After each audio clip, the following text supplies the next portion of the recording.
Mula sa written name ni Doraemon sa papel, isa-isang lalabas ang mga paborito nating characters nito like Shizuka, Nobita, Sunio, Doraemon, and of course, Takeshi. Follow him on TikTok at Birds.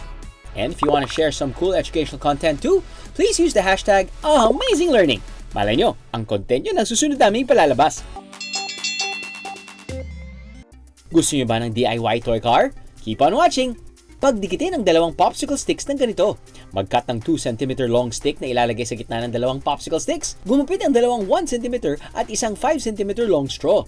Idikit sa ibabaw at sa ilalim ng dalawang popsicle sticks. Pasukan ng itaas na straw ng 6 cm long stick at 9 cm naman sa ibabang straw.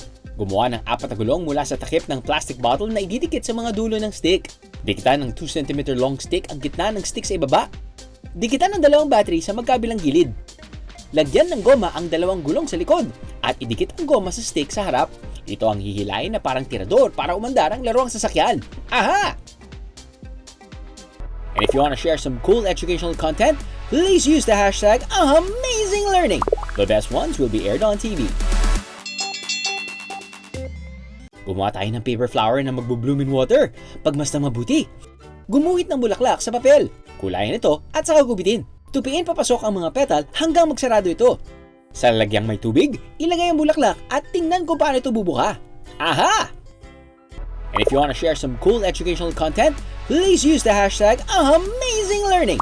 The best ones will be aired on TV.